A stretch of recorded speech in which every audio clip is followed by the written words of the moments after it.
예수님 때문에 핍박받으신 적이 있습니까? 신앙생활하면서 종종 그런 경우들을 당할 때가 있어요. 저도 어렸을 적에 불자이신 저희 할머니에게 굉장히 많은 핍박을 받았습니다. 물론 헌법상의 종교의 자유가 있어요. 누구든 자기 믿고 싶은 그 신앙, 그 종교를 갖고 신앙생활을 하기를 원할 겁니다. 근데 한 집안에서 서로 가치가 다른 그 신앙이 공존하기가 참 쉽지 않은 거예요. 그러다 보니까 좀 어려움을 겪게 되죠. 제가 아는 그 한 형제는 제사 때 절을 안 한 거예요. 이 집안이 큰 집인데, 그리고 장손인데 절을 안 한 거예요. 제삿날 아버지와 그 일가 친척들, 어르신들한테 야단 맞고 집에서 쫓겨났습니다. 그래서 오랫동안 집에 들어가지를 못했어요. 바깥에서 생활을 했습니다. 또 이게 자매들도 보면 신실한 그 자녀들이었는데 믿지 않는 집안에 이제 가면서 오랜 동안, 정말 오랜 동안 고초를 겪는 것들을 보게 돼요. 그렇다고 해서 이 핍박이 모든 그리스도인들이 겪는 그 보편적인 경험은 아니에요.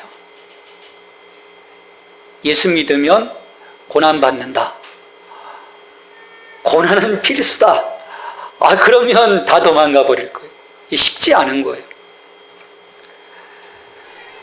더군다나 요즘 그 사람들이 예수를 믿는 그 목적 자체가 내가 이 믿음 속에서 예수 그리스도를 위해서, 하나님 나라를 위해서 헌신하겠다? 근데 나중 얘기겠죠. 은혜 받고. 처음부터 그런 목적이 아니에요.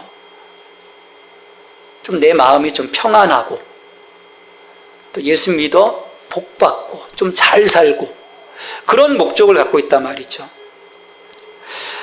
그렇기 때문에 어떤 그 불이익이 당장 내게 닥쳐온다면, 내가 예수 믿는 것 때문에 불이익이 닥쳐온다면 믿음을 쉽게 버릴 수도 있습니다. 그러다 보니까 요즘 이 한국 그리스도인들에게 있어서 예수님 때문에 받는 고난, 예수님 때문에 받는 박해, 사실은 피부에 잘 와닿지 않아요. 물론 개인적으로 와닿는 사람들은 있을 거예요. 그런 그 집안에서의 어떤 종교 간의 갈등들, 그런 것 때문에 개인적으로 그런 것들을 경험하게 되겠죠.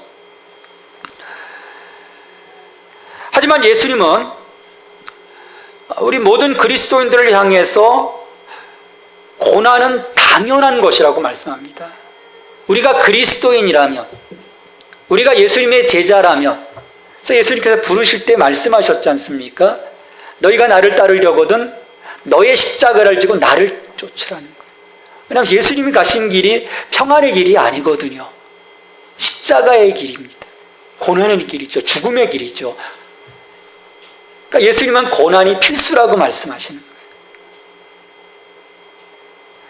마가복음 13장 9절로 13절에서 그리스도인들에게 이 마지막 때에 당할 환난을 예수님이 경고하시고, 또 요한복음 15장 18절 19절에서도 세상이 그리스도인들을 미워하고 핍박할 것이라고 분명하게 말씀하십니다. 세상이 너희를 미워하면 너희보다 먼저 나를 미워한 줄을 알라. 너희가 세상에 속하였으면 세상이 자기의 것을 사랑할 것이나 너희는 세상에 속한 자가 아니요 도리어 내가 너희를 세상에서 택하였기 때문에 세상이 너희를 미워하느니라. 우리가 세상에 속해 있으면 세상이 우리를 좋아한다는 거예요. 같은 가치를 가지고 살아가니까. 그러나 우리가 예수님께서 택하시고 예수님의 소유된 백성이 되면서 세상과 구별되기 시작하면서 세상은 우리를 싫어한다는 거예요. 누구 때문에? 예수님 때문에. 그와 함께 빌립보서 1장 29절에서 그리스도를 위하여 너희에게 은혜를 주신 것은 다만 그를 믿을 뿐 아니라 또한 그를 위하여 고난도 받게 하려 하심이라 말씀합니다. 그러니까 믿음에는 고난이 있다는, 어려움이 있다는 거죠. 물론 그 모든 것을 통틀어서는 우리에게 주시는 궁극적인 목적은 샬롬이에요. 샬롬입니다. 고난이 그 뒤에 궁극적인 목적이라면 우리가 살아남을 길이 없어요. 그걸 넘어서서 하나님의 영광, 샬롬, 우리를 향하신 하나님의 그 거룩하신 그 그림들이 그려지니까 우리가 그런 그 자그마한 것, 그런 그 고난들, 내게 다가오는 불편함들을 우리가 이제 이기면서 나가게 되는 거죠. 그러니까 말씀을 종합해보면, 지금 그 나열한 그 몇 가지 그 성경 구절들을 종합해보면, 우리가 예수 그리스도를 믿는 그 순간부터 이미 우리는 고난의 환경에 노출되어 있는 거예요. 지금 아니라고 하더라도, 지금 평안하다고 하더라도 우리가 믿고 있는 예수님 때문에 가치 충돌이 일어나게 되면 언제 어떻게 사람들이 돌변해서 나를 핍박할지 모르는 거예요.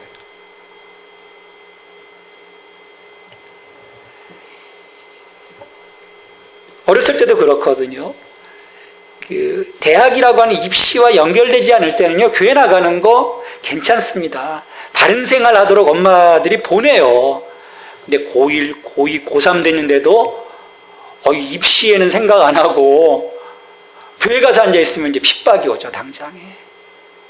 언제 다가올지 모르는 거예요. 그러니까 핍박하면 사람들은 굉장한 것들을 생각합니다.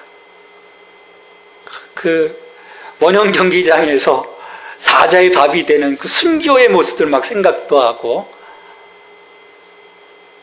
정말 엄청난 그 고초를 당하는 그런 것들을 생각해요. 근데 핍박이라고 하는 것이 오늘 그 어떤 그 소위 그 이슬람권을 제외한, 거기는 완전히 죽음이죠. 제외하고선 그 핍박하면 일상에서 부딪히게 되는 자그마한 불편함일 수도 있고, 또 언어 폭력일 수도 있어요. 또 부당한 대우일 수도 있고, 어떤 직장에서의 부당한 대우일 수도 있고, 또 주일에 교회에 못 가도록 발을 묶어놓는 경우일 수도 있습니다. 다른 일들을 주는 거죠. 주일에 출근하게 만드는 거예요. 학원 가도록 만드는 거죠. 엄마가 조정해서. 이런 그 핍박의 상황이 닥쳐온다면 여러분 어떻게 하시겠습니까? 내가 예수 믿는 것 때문에 이러한 그 불편함이 내게 조금씩 몰려와서 나를 좀 옥죄기 시작하면 여러분 어떻게 하시겠습니까? 에이 몰라, 어떻게든 되겠지, 좀 잠깐 이 소낙비만 좀 피해볼까? 여러분 그런 생각을 갖나요? 사실 많은 사람들이요 타협합니다. 이 상사가 기울여주는 그 회식 자리에서 이 술잔, 내가 거부하다 보면 좀 인사고과에 문제가 있겠지, 그냥 마셔 있게 되는 거예요.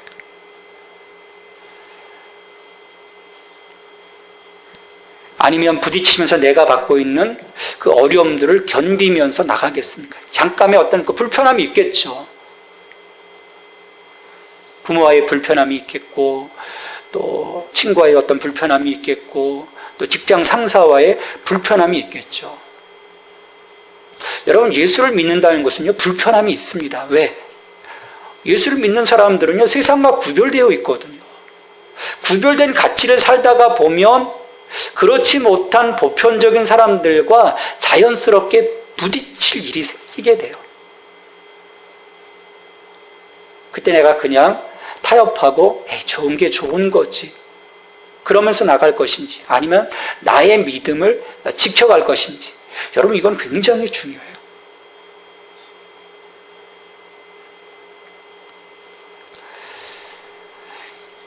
여기에서는 소위 말하는 어떤 감성지수, 인내력, 그런 것들이 사실은 중요하지 않습니다.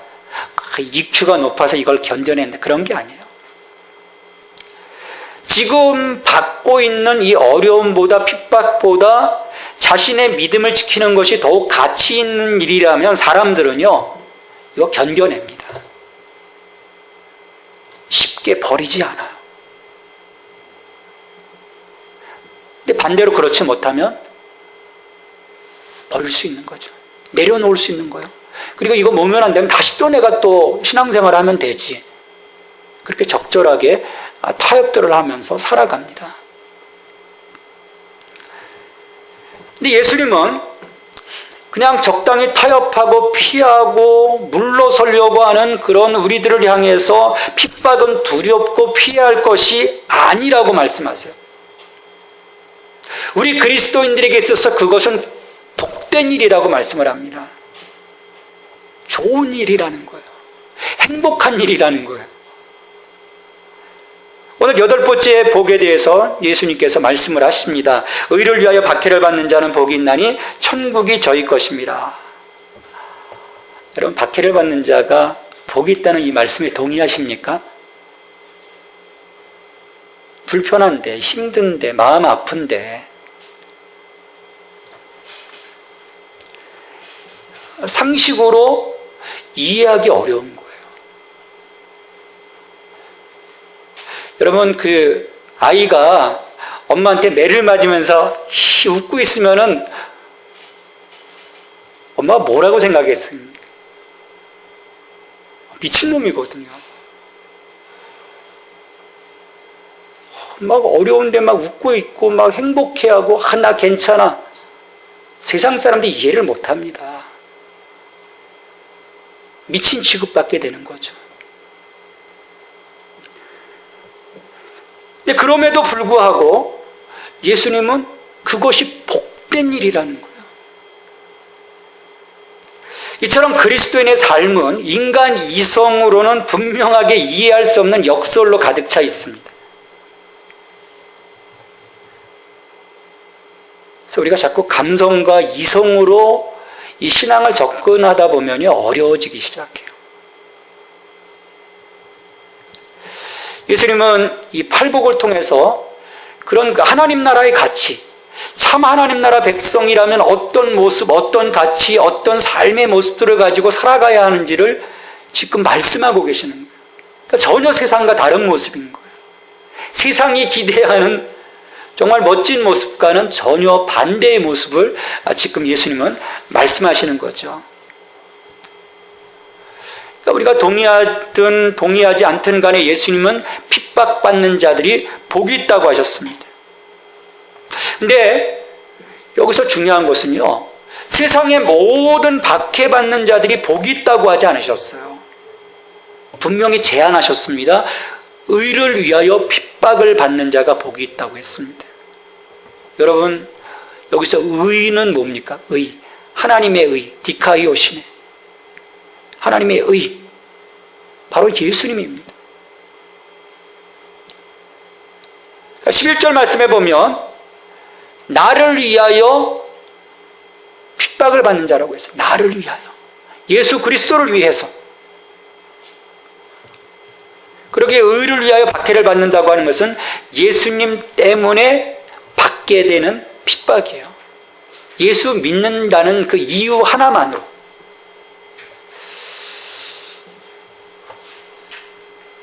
처럼 그 하나님의 의이신 이 예수 그리스도를 위해서 핍박을 받는 이들이 복되다고 하셨는데, 종종 이 핍박을 받는 일에 있어서 그리스도인들이 오해를 하곤 해요.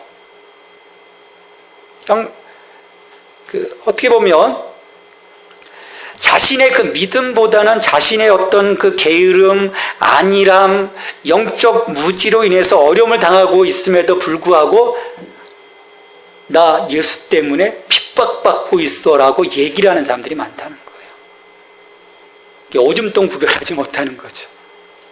예를 들어서 가정에서 주부가, 가정주부의 우선순위는 가정을 사실은 돌보는 거지 않습니까? 근데 그 일에 우선하지 않고 꼭두새벽부터 교회를 나가서 남편이 출근하는 것도, 아이들이 등교하는 것도 돌보지 않고 그냥 예배드리고 봉사하는 일에만 지금 그냥 매일 집중하고 있다. 그러면 어느 불신자 남편이 좋아하겠습니까? 당장에 공격이 들어가죠. 이 신혼부부예요. 그래서 아기가 이제 갓 태어났습니다. 주중에 얼마나 힘들어요. 그런데 이 주중에 아이 키우느냐고 힘들어하는 이 아내를 그냥 집에 두고 자기는 교회 간다고 이른 아침에 나가서 예배드리고 봉사하고 또 오후에는 막 청년들과 실컷 교제하다가 저녁 늦게 들어오며 아내가 여보 오늘 봉사하느냐고 수고했어요. 환영하겠습니까? 당장에 날라오죠. 화나서. 모든 예배와 신앙의 우선순위가 하나님 섬김에 있다고 해서 가정생활을 사실은 도외시하라는 것은 아니거든요. 우리가 참 지혜롭지 못한 경우들이 참 많습니다. 그래서 그런 우리들의 어떤 삶의 무질서 때문에 신앙이라고 하는 이름 하에서 이루어지는 그 삶의 무질서 때문에 사실은 핍박받는 경우들이 참 많은 거예요.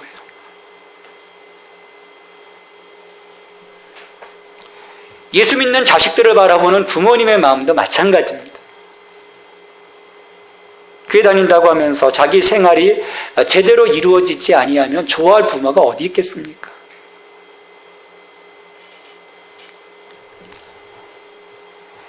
그렇지 못하니까 교회 나가지 말라는 거예요. 저희 친구들 보면 이런 친구들이 참 많았어요. 자기 생활은 잘 못하면서 열심은 또 열심히 있던 거예요. 그러다 보니까 늘 집안에서 막 그런 트러블이 막 생기는 것들을 제가 봤죠. 직장에서도 마찬가지입니다. 큐티는 자기 개인적인 시간에 해야 되잖아요. 업무 중에 큐티집 펴놓고 큐티하고 있단 말이에요. 묵상한단 말이에요. 성경책 펴놓고 나 통독해야 된다고 성경 읽고 있어요. 업무 봐야 되는데. 또 요즘 보면 카톡, 교회 안에 이제 카톡들이 많고 카톡을 막 대화해요. 내가 아는 친구 후배 목사님도 카톡을 가지고 막 굉장히 열심을 가지고 막. 근데 보면 그게 어느 시간에 이루어지냐면 업무 시간에 이루어져요. 목사가 조심해야 됩니다. 그래서 저는 카톡을 잘 안 하는 거예요. 카톡 삼매경에 빠져 있으면 어느 상사가 좋아하겠습니까? 그때 뭐라 그러면 나 예수님 때문에 핍박받았어. 말씀 읽다 핍박받았어. 큐티하다 핍박받았어.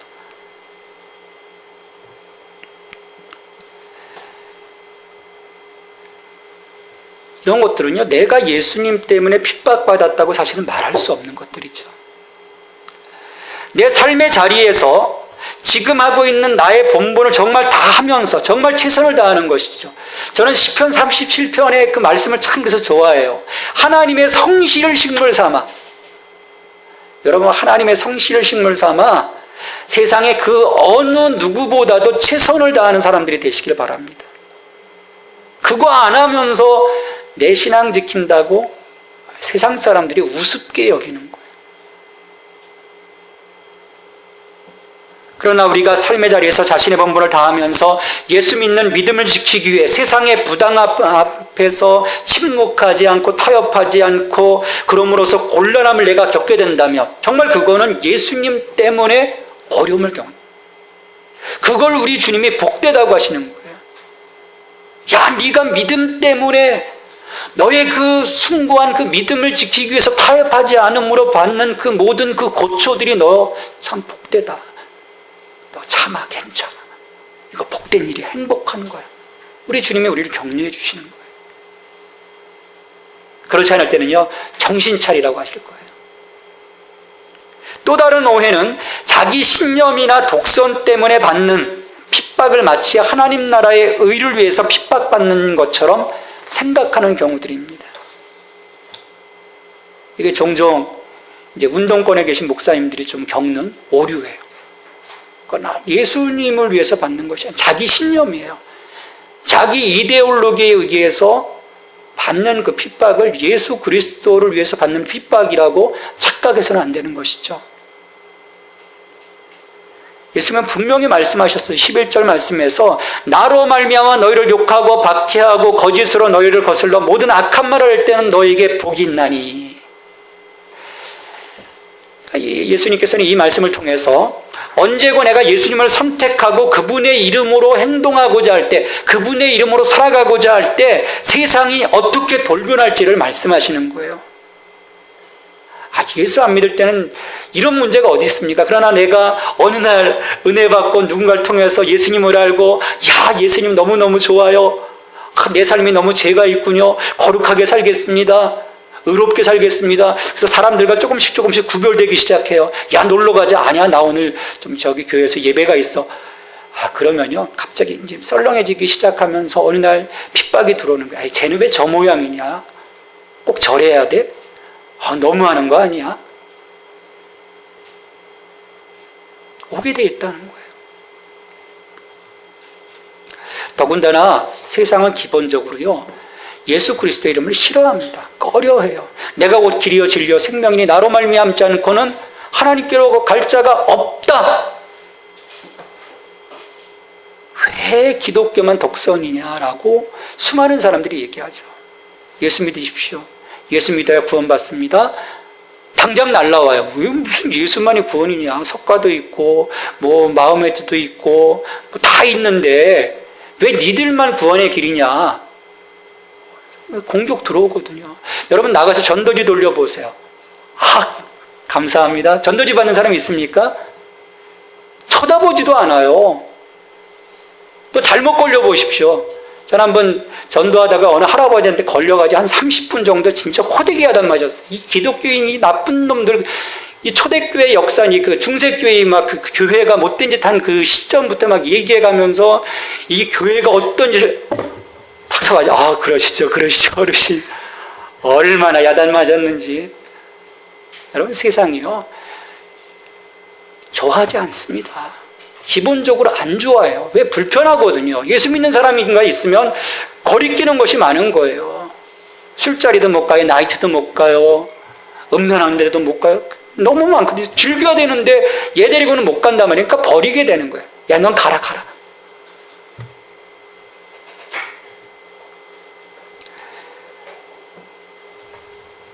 이 초대교회에서부터 보면은 성도들이 예수를 주로 고백하고 복음이신 예수 그리스도를 증거하다가 수많은 박해를 받습니다. 특별히 로마 제국 전역에서 이 황제 숭배를 했거든요. 근데 황제를 숭배한다, 있을 수 없는 일이에요. 예수 믿는 자들에게 있어서는. 그래서 예수에게 충성한다는 이유로 오랜 기간 그 10대의 황제들을 걸치면서 박해를 받습니다. 원형 경기장에서 사자의 밥이 되기도 하고, 십자가에 매달려 죽기도 하고, 불태워 죽기도 하고, 목을 베어 죽기도 하고. 여러분, 그러면 교회가 위축되어야 하지 않습니까? 근데 교회는 점점 확산이 되어져 가요. 고난이 임했는데, 고난도 우리가 지금처럼 생각하는 그런 그냥 일상에서의 불편함이 아니고 그냥 죽는 건데 왜 사람들이 예수를 버리지 못했을까? 여러분 한번 이 부분을 심각하게 한번 생각해 보셨습니까? 정말 깊이 생각해 보셨나요? 왜 이 사람들이 자기 목숨을 내어버리면서 예수의 이름을 붙잡았을까? 사람들이 이 점을요 정말 심각하게 생각하지는 못해요. 여러분이 갖고 있는 그 값진 것들, 이것 때문에 여러분들의 목숨을 놓아야 된다면 지금 내가 갖고 있는 조그만 값진 것들 어떻게 하시겠어요? 버릴 거예요. 내 생명보다 이게 귀하겠습니까? 물건 자체가.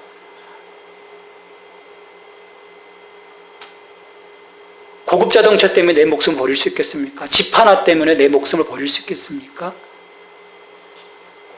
근데 수많은 사람들이 목숨을 내어놓았단 말이에요.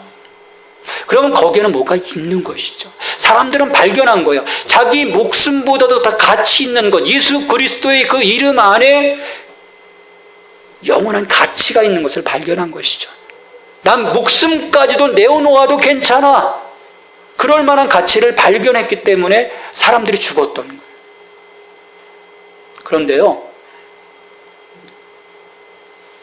이 교회가 이제 그런 과정에서 이제 국교로 제정이 되고 고난이 그쳐지면서 교회에 문제가 생기기 시작합니다.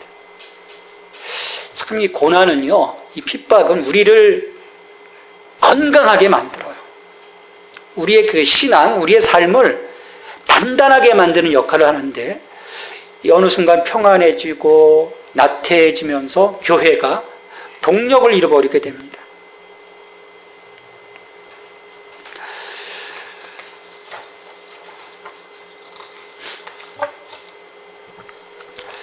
중세교회 들어오면서 이 교권과 세상 권력이 손을 잡게 돼요. 그러면서 교회가 오히려 세상을 박해하는 일이 자행이 됩니다. 이교도들을 처참하게 죽이기 시작해요. 또 마녀 사냥으로 수많은 이들이 무고한 희생을 치르게 됩니다. 여러분, 교회는 하나님 나라를 위해서 오히려 핍박을 받는 곳이지 예수님 때문에 다른 사람들을 억압하고 지배하는 것이 결코 아닙니다. 그건 잘못된 거죠. 근데 그 예수님 때문에 다른 사람들을 억압하고 예수 제대로 믿고자 하는 자들을 죽이고, 또 하나님 말씀, 각자의 언어로 하나님 말씀을 번역해서 읽고자 하는 자들 다 죽여버렸어요.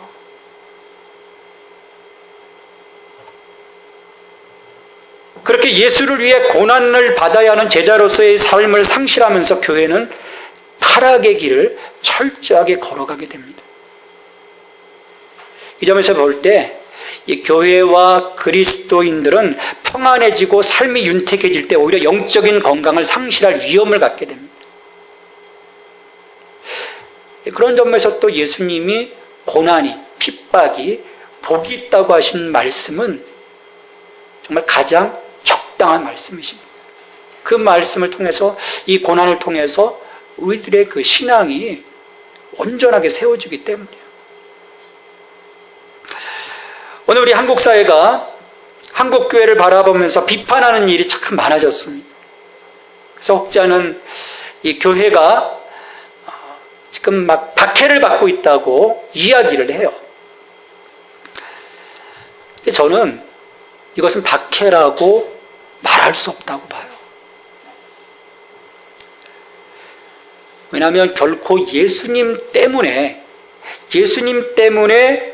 가해지는 비난과 압박이 아니기 때문에, 예수님 때문에 나로 말미암아 핍박받는 자가 복이 있다고 말씀하셨거든요. 과연 우리가 예수님 때문에 지금 이런 소리들을 듣고 있는가? 그건 아니거든요. 우리들의 그 신앙의 모습에 오류가 생겼기 때문에 받게 되는 거예요. 저는 며칠 전 이 조간신문을 보면서 참 마음이 아팠어요. 조간신문 그 하단에 대문짝만하게 한국교회를 대표하는 강남과 강동의 그 대형교회와 그 교회 담당 담임 목사님들을 싸잡아서 비난하는 광고를 실은 거예요. 이것은 결코 예수님의 이름 때문에 받는 핍박이 아니에요. 이런 웃지 못할 상황에서 우리는 한국교회를 위해서, 우리 자신을 위해서 정말 기도해야 합니다. 우리 그리스도인들의 삶이 오직 하나님의 영광으로 살아갈 수 있도록 말입니다. 그렇지 못할 때 세상은 우리를 우습게 여기는 거예요. 여기서 우리가 돌이키지 않으면요, 하나님에 의해서 교회가 심판을 받게 됩니다. 이건 세상이 우리에게 가하는 박해와는 차원이 다른 거예요. 세상의 박해는 그냥 내 목숨 하나 그냥 죽으면 끝인 거예요. 근데 하나님의 심판은 영원한 죽음이에요. 그래서 우리가 하나님 앞에서 정말 두렵고 떨림으로 서야 되는 것입니다. 요즘 세계가 영적으로 긴박하게 돌아가고 있어요. 이 카톡 같은 경우에 간혹 아주 이슬람 국가에서 그 박해받는 기독교인들의 이야기가 막 뜰 때가 많습니다. 이제 그런 쪽으로 이제 관심 있는 친구들이 계속 올려요. 막 지금 어느 마을에서 이 교회가 막 불타고 있고 수많은 사람들이 살해당하고 있다. 기도해달라. 또 지난주 그 미국이 이라크 그 반군을 공습을 했어요. 물론 여러 가지 정치적인 목적들이 있지만 그것 가운데 하나의 그 목적이 뭐냐면 그 기독교인들을 보호하는 목적이에요. 여러분, 이라크 내 기독교인들이 있어요. 그것도 1600년 동안. 그러니까 그 초대교회가 이제 그 번져나가면서 이라크 땅에서도 복음이 들어갔던 거예요. 복음이 들어갔다가 1600년 전에 이슬람 국가가 세워지면서 박해가 심해져서 많은 사람들이 이제 개종을 했지만 그럼에도 불구하고 1600년 동안 이라크 내 기독교인들이 있었어요. 근데 지금 이 반군들을 통해서 계속 살해당하고 위협당하고 있어요. 그래서 이제 폭격이 들어간 거죠. 대단한 사람들인 거예요. 근데 하지만 많은 나라들에선 헌법에 신앙의 자유를 보장하고 있어서 심각한 박해가 사실은 지금 없습니다. 창수가 휴가를 나왔지만 전에 있던 교회에서 창수가 그런 서원을 했어요. 나 담임 목사님과 함께 순교하겠다고. 근데 이 땅에서는요, 순교할 수가 없어요. 누가 순교하겠습니까? 제 잘못하면 살인죄인데 순교가 안 돼요. 순교할 수가 없어요. 근데 겉으로 드러나는 박해는 없지만 오늘도 교회 안에 보면 이 교회를 향해서 은연중에 이제 집단적이고 국가적인 핍박들이 가해지고 있어요. 이 교회가 하나님 나라 전초 기지이기 때문입니다. 모든 사람이 구원 얻기를 원하시는 그 아버지의 그 긍휼의 마음을 실행하는 전초 기지이기 때문에 이제 핍박이 들어오고 있어요. 그리고 그 빛과 소금의 역할을 감당하라고 하셨는데 하나님의 그 말씀의 의를 가지고 나가서 그 사람들의 그 죄를 들춰낼 때 여러분 얼마나 강력하게 공격해 오는지 몰라요.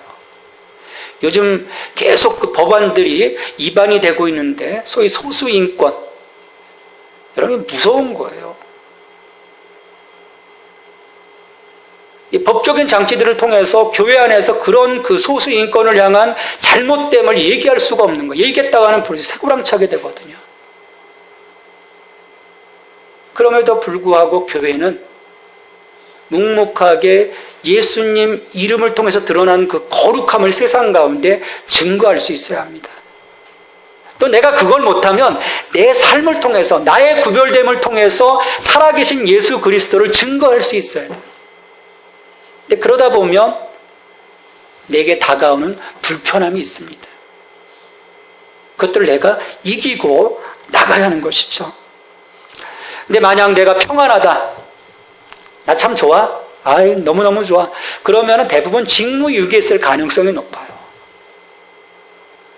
신앙생활 하면서 어떤 부딪힘도 없고 어떤 갈등 하나 없고 난 너무너무 좋아하면 직무유기에 쓸 가능성이 있어요. 왜냐하면 내가 예수 그리스도를 믿게 되고 복음이신 예수 그리스도를 알게 되면 내 안에서 구령 열정이 일어나게 돼 있어요. 왜? 저 친구 보면 지옥 갈 건데 저 친구 살려야죠. 내 엄마 아빠 살려야죠. 그러다 보면 자연적으로 복음이신 예수 그리스도를 증거하게 돼요. 하지만 사람들은 싫어합니다. 자기 죄가 드러나는 걸 싫어해요. 인정하지 않으려고 합니다. 이 사람들이요, 죄가 드러나면 두 가지 반응을 해요. 회개하든지 아이고 내가 잘못했습니다. 아니면 오히려 나를 공격합니다. 그래서 사람들이요, 들춰내는 거, 쑤시는 걸 싫어해요. 괜히 저 사람 건드렸다가 내가 손해볼 것 같아요. 그래서 모른 채 합니다. 나만 신앙생활 잘하면 되지. 여러분, 그게 직무유기입니다. 우리 나가야 돼요. 땅끝까지 이르러 내 증인이 되라. 근데 증인된 자들에게는 세상이 공격하게 돼 있어요. 자기들의 영역이 무너지니까.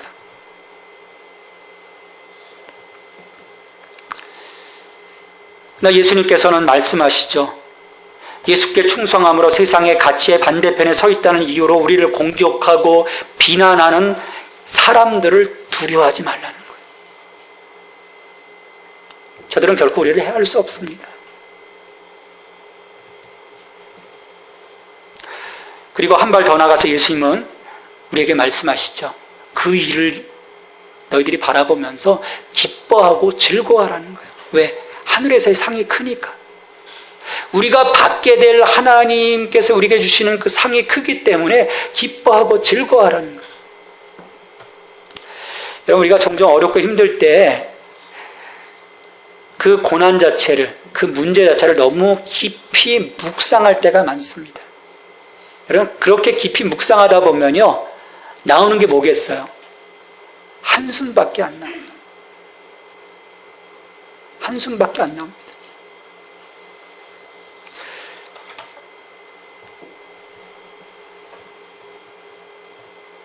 그래서 우리가 나의 어떤 감정, 이성의 귀를 기울여서 스스로 어떤 자괴감에 빠지기보다는 우리의 그 영적인 지성의 눈을 떠야 돼요. 그래서 말씀에 집중해야 합니다. 주님이 나에게 무엇을 말씀하고 계시는지. 그래서 내가 말씀을 붙잡고 나가면 조금씩 그것들을 넘어서 갈 수 있게 되는 것이죠. 우리 다니엘서를 보면 다니엘과 사드락, 메삭, 아벳느고 이 세 명의 친구가 자신의 어떤 삶을 지켜가려고 해요. 거룩하게 구별된 삶을 살아가려고 작정을 합니다. 어느 날 이 바벨론의 왕 느부갓네살이 커다란 금신상을 세워요. 그리고 모든 사람이 거기에 대해서 절을 하도록 만듭니다. 근데 이 사드락, 메삭, 아벳느고는 수많은 사람들이 그 풍악이 울리는 가운데 절할 때 세 사람은 절을 하지 않아요. 느부갓네살 앞에 고소가 되어서 잡혀가게 됩니다. 느부갓네살이 위협해요. 너희들 절해라. 그러면 살려주겠다. 근데 절하지 않습니다. 우리는 하나님의 신앙을 지킬 것입니다. 이 신앙을 지킬 때 우리 하나님께서 지켜주실 겁니다. 설령 지켜주시지 아니하셔도 나는 왕의 말을 듣지 않겠습니다. 결국 불 속에 던져지게 돼요. 그들은 그 상황 속에서 타협하지 않고 그냥 눈 한번 감고 절하면 되잖아요. 나 하나님 신앙, 하나님 잠깐만 죄송합니다. 잠깐 절하고 제가 목숨 건지겠습니다. 타협하지 않았다는 거예요. 그렇게 믿음을 지킨 그들이 어떻게 되었습니까? 불꽃 속에서 지켜줬어요. 그리고 그 수많은 사람들, 그 금신상에 절했던 수많은 사람들 앞에서 하나님의 영광을 통해서 그들이 높임을 받게 됩니다. 느부갓네살 왕이 그들을 더욱더 중용해요. 영광을 받는 것이죠.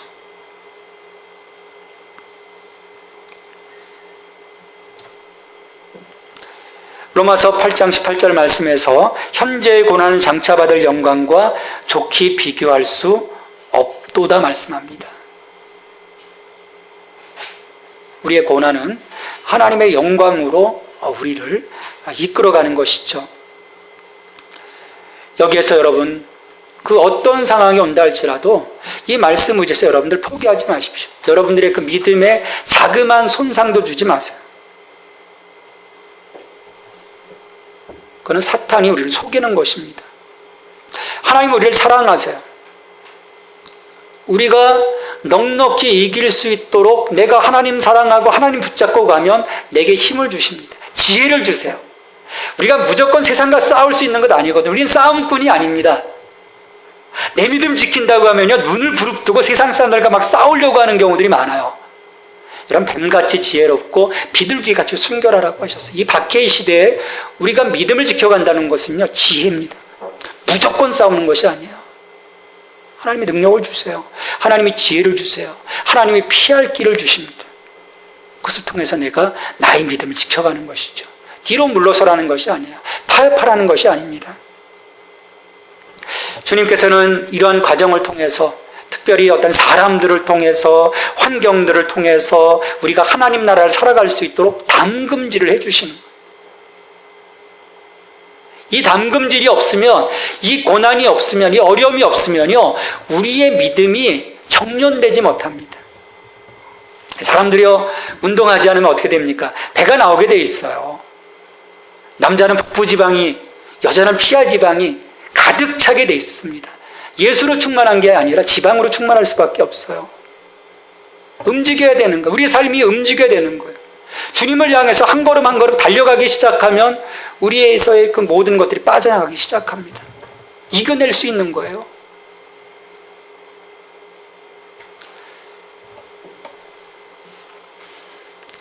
우리의 내면이 하나님의 통치 아래 순복할 때 우리는 이 땅에서 하나님 나라를 살아갈 수 있도록 하나님의 복을 누리게 되는 것입니다.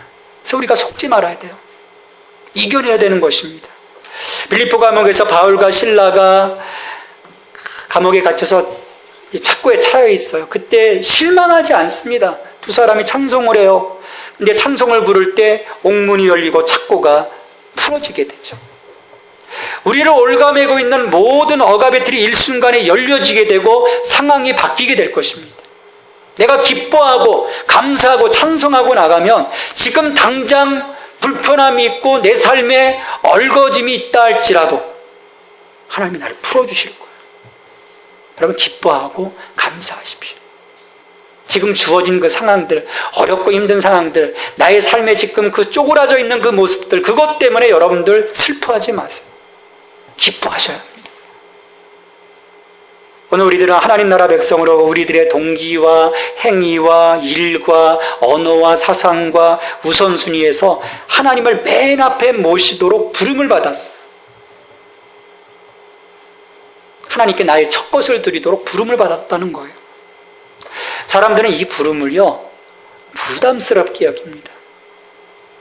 가기 어려운 길이라고 생각을 해요. 그러면서도 하나님의 복을 받기를 원합니다. 이율배반적인 마음이죠. 참 사람들이 그래요. 그러나 하나님이 우리에게 의도하신 길에 기꺼이 들어선다면, 순종한다면,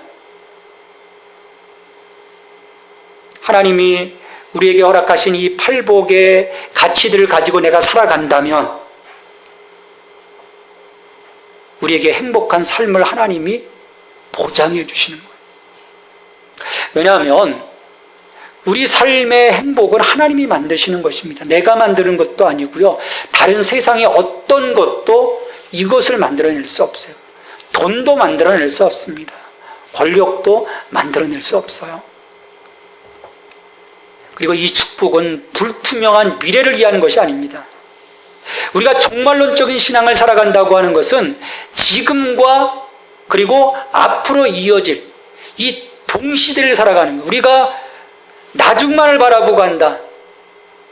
여러분, 그럼 지금의 삶이 얼마나 힘들어지겠어요? 지금의 삶 속에서도 하나님의 통치가 이루어지면 이 통치가 완전하게 이루어지는 것은 마지막 날에 이루어지는 거예요. 오늘 우리에게 주시는 하나님의 선물이라는 거예요. 예수님이 오늘 우리에게 말씀하신 8가지 복, 이 8복은 왕이신 예수 그리스도께 복종하고 그분의 은혜를 맛본 사람들이 갖는 표지입니다. 8개가 다 드러나게 돼 있어요. 동시적으로 드러나게 돼 있습니다. 이 표지를 우리들 서로에게서 발견하고 함께 하나님 나라에서만 누릴 수 있는 기쁨을 서로 공유하는 예수 생명교회 믿음의 공동체가 되어야 할 것입니다. 여러분, 그렇지 않으면요 예수 생명교회 간판 여러분 의미가 없습니다. 저 간판 내려야 돼요. 우리가 성도라는 것 의미가 없어요. 명분뿐인 신앙은 하나님께서 기뻐하지 않습니다. 내가 너를 도무지 알지 못한다 말씀하실 거예요. 온전한 신앙의 삶을 오늘 주님께 올려드릴 수 있기를 소망하시기 바랍니다. 좀 어렵고 힘들어 보이는 것 같지만 이것이 주께로 향하는 옳은 길이고 이 길을 우리 주님이 기뻐하세요. 그리고 자랑스럽게 여기십니다. 그러기에 이 길에 서 있는 자들이야말로 정말 복 있는 자들이고 행복한 자들이라고, 그리고 하나님 나라를 살아가는 참 제자라고 예수님께서 이 팔복을 통해서 우리에게 말씀하고 계시는 것이죠. 이 팔복의 은혜가 여러분들의 삶 속에 넘치기를 주님의 이름으로 축원합니다. 아버지 하나님 감사합니다. 저희들 예수님을 위하여 그 어떤 어려움도 감내하며 이 신앙의 길을 올곧게 살아나갈 수 있는 담대함을 허락하여 주시옵소서. 성령의 기름 부으심을 통해서 이 길을 넉넉하게 이기며 나갈 수 있기를 원합니다. 주님, 잠깐의 어려움 때문에 좌절하지 않게 하여 주시고 믿음을 내려놓지 않게 하여 주시고 마귀에게 속지 않게 하여 주옵소서. 우리가 너무나 소중한 가치이신 예수 그리스도를 우리에게 주셨습니다. 그 안에 영원한 생명 우리에게 약속하셨고 하나님 나라를 약속하셨습니다.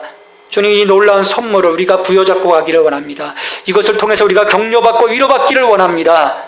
아버지 하나님, 썩어질 것들, 이 세상의 것들에 얽매여서 우리의 마음이 빼앗기지 않게 하여 주옵소서. 주님, 구별된 삶을 살아가게 하여 주옵소서. 뜻을 정하여 하나님 백성다운 삶을 살아갈 수 있게 하여 주옵소서. 거룩한 삶을 살아가게 하여 주옵소서. 죄 가운데 살아가지 않게 하여 주옵소서. 주님, 저희들의 삶을 통해서 주님, 다른 사람들이 하나님을 볼 수 있게 하여 주시고 예수 그리스도를 볼 수 있게 하여 주시어서 우리를 통해서 많은 사람들이 하나님께로 돌아올 수 있는 생명의 통로로 저희들을 세워 주시옵소서. 이 모든 간구를 예수님의 이름으로 기도하옵나이다. 아멘.